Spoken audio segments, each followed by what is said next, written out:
कभी कभार ऐसे हालात होते हैं जिन हालातों को देखने के बाद ही हम अपनी आंखों पर विश्वास कर पाते हैं, वरना बातें कहीं कहीं सुनी लगती हैं।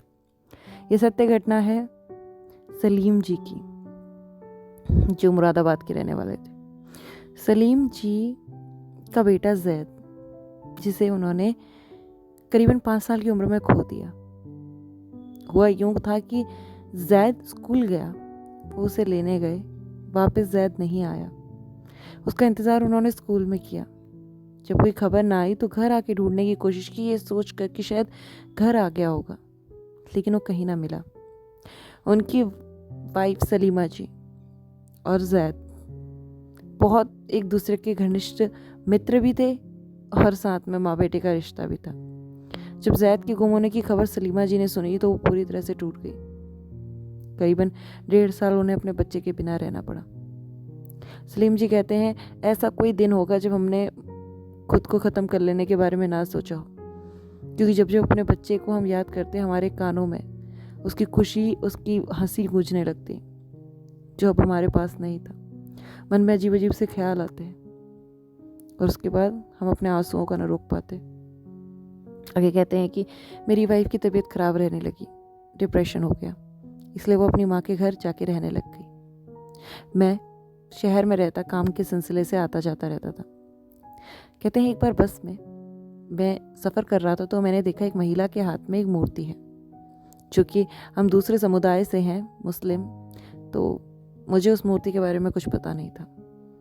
जब उस मूर्ति को मैंने देखा, महिला को देखा, तो साधारण लगा काफ़ी। कुछ देर बाद महिला मूर्ति को अपने बगल की सीट पर बिठाकर वहाँ से चली गई।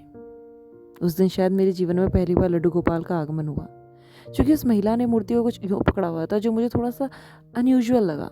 कोई मूर्ति को इस तरह से क्यों लेके जा रहा है, जैसे अपने बच्चे को गोद में रखा हो, और फिर एकदम से उसने छोड़ दिया।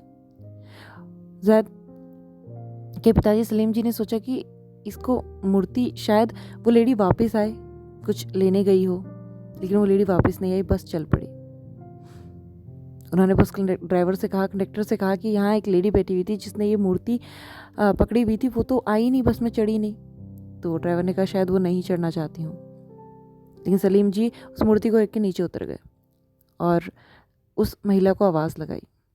महिला ने आवाज़ सुनकर अनसुनी कर दी। सलीम जी समझ गए कि ये महिला इस मूर्ति को अब त्याग चुकी है, मगर कौन बताए इस मूर्ति के बारे में ऐसे शख्स को जो उस धर्म का ही नहीं, जिस धर्म के वो भगवान है।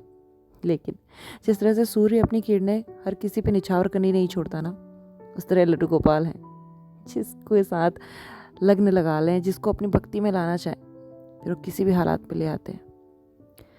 बहुत देर इंतज़ार करने के बाद उन्होंने डिसाइड किया सलीम जी ने कि अब मैं लोगों से इसके बारे में पूछूंगा और जैसी सही खबर मिलेगी उसके अनुसार काम करूंगा।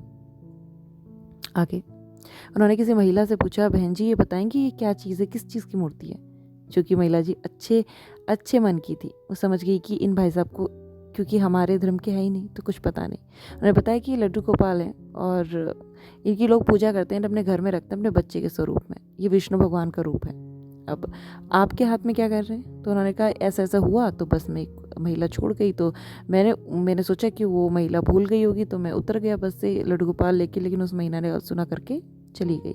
अब मैं, जैसे आपने बताया, भगवान है तो इधर उधर रख भी नहीं सकता हूँ, और वैसे ही हालातों का मारा हुआ हूँ। तो उस महिला ने कहा वृंदावन में लोग अधिकतर इसकी पूजा करते हैं, जाके वृंदावन छोड़ाइए।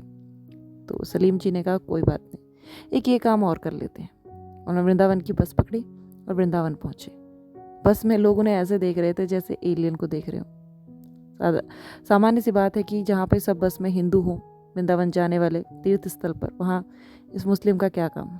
आज भी हमारा समाज बहुत ज़्यादा धार्मिक चुंगल में फंसा हुआ है। ये लोगों की मानसिकता कह लीजिए कि छोटी सोच। खैर, आगे वो कहते हैं कि फिर भी मैं लास्ट वाली सीट में लड्डू गोपाल को लेकर चुपचाप बैठ गया। वृंदावन आते ही मैं उतरा और देखने लगा कि मैं कहाँ जाऊँ। तभी लोग प्रेम मंदिर जा रहे थे। पता चला कि प्रेम मंदिर यहाँ का प्रसिद्ध मंदिर है जहाँ पर कृष्ण की मूर्ति है। तो वो कहने लगे मेरा अंदर जाने का तो कोई मोटिव नहीं था, मैं उसे सीढ़ियों पर रख दूंगा, ऐसा सोचकर वापस घर लौट जाऊंगा, ऐसा सोचकर वो गए।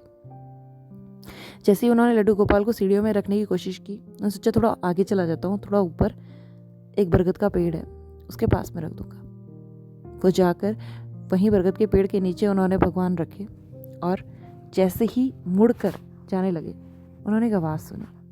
आवाज़ कुछ सुनी सुनी सी लगी और उन्होंने तुरंत मुड़ के देखा, और जो देखा उसे देखकर उनके पैरों तले ज़मीन खिसक गई।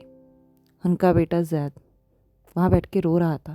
अपने पिता को देख के कहा, पापा, बहुत बुरी कंडीशन में, लेकिन अनफॉर्चुनेटली वो उनका बेटा ही था। उन्होंने अपने बेटे को गोद में उठा लिया और बहुत सारा प्यार किया। एक पिता के लिए अपनी औलाद से बढ़कर कुछ नहीं होता। उन्होंने अपने बेटे से बहुत से सवाल कर दिए जैसे उसे सब कुछ पता हो, लेकिन वो बहुत रोए जा रहा था।